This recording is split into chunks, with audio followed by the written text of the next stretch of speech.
Welcome. So, what if the key to unlocking modern business performance wasn't some new app or management theory, but an ancient framework for biology? Today, we're digging into how some really old wisdom, inspired by Mushkan Kumari's article on LinkedIn, can actually become a serious strategic advantage in today's world. Let's be honest. Does this look familiar? You or your team just constantly running on empty? It's this exhausting cycle, right? You burn out, you find some temporary fix, you feel okay for a bit, and then you're right back where you started. It's practically the default setting in the modern workplace. And here's how we usually respond. On the left, we've got the quick fix model. You know the drill: energy drinks to get through the afternoon, other stimulants, maybe a fancy one-off retreat that feels great for a day. But what if we shifted our focus to the right side, to the root cause model? Instead of just slapping on a Band-Aid, we'd start looking at the fundamental inputs, our daily rhythms, our stress habits, and how we actually use food as fuel. And that brings us to a really fascinating solution.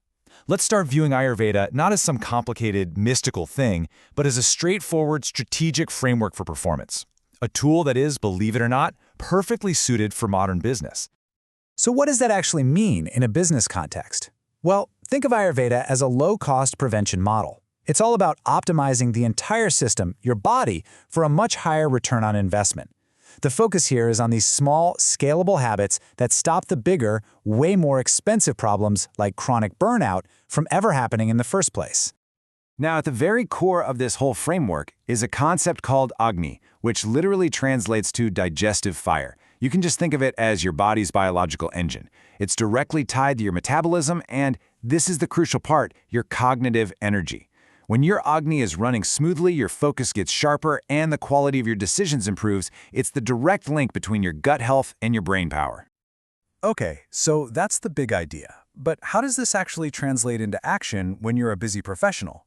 Let's get into a really practical toolkit that, and this is important, doesn't require you to completely overhaul your life. The magic word here is micro-routines. Just look at the time required for these habits. We're talking 60 seconds for a few deep breaths before a meal to activate your rest and digest system. Or just 2 or 3 minutes for a quick movement break to get your circulation going and boost your focus. These are tiny, efficient habits designed to fit into even the most packed schedule. Now, doing this for yourself is incredibly powerful, but the real strategic advantage, the real game changer, comes when these habits are supported at an organizational level. This is where you scale from personal well-being into building a truly resilient company culture. And look, companies don't need to turn into wellness clinics to make this happen. It's all about small, structural changes that just normalize healthy rhythms. Things like protecting a device-free lunch hour, maybe offering some warm soup in the kitchen, or starting a long meeting with just 60 seconds of focused breathing. These are low-cost, super high-impact cultural shifts. Okay, let's make this really concrete with a real-world example.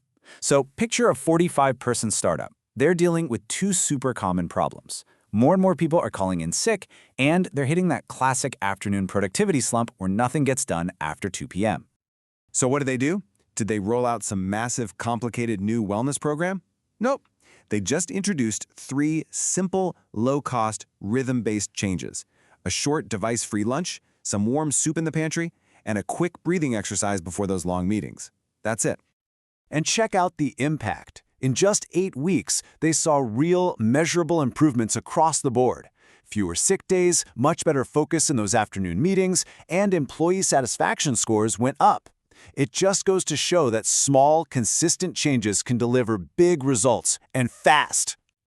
All right, this all sounds pretty great, right? But you're probably wondering, okay, how can I actually start doing this myself without getting totally overwhelmed?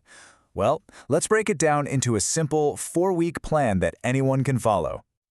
See how manageable this is? Week 1, you just stabilize with 2 tiny habits. Then, each week, you just layer on something new. And then in week 4, and this is key, the goal isn't to do everything perfectly. It's to just pick the 3 habits that felt easiest for you and focus on making them automatic.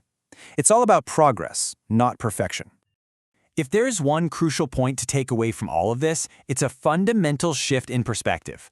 Sustainable high performance isn't just about willpower or behavior. At its very core, it's biological. And what that means is that true leadership isn't just about business strategy, it's about cultivating the right internal environment, that biological soil where your team and you yourself can actually grow and thrive. These small, repeatable rhythms, that's what compounds over time to build real, lasting resilience. So that leaves us with one last simple question to think about as you go on with your day. Looking at everything we've talked about, what's just one small rhythm that you'll change tomorrow?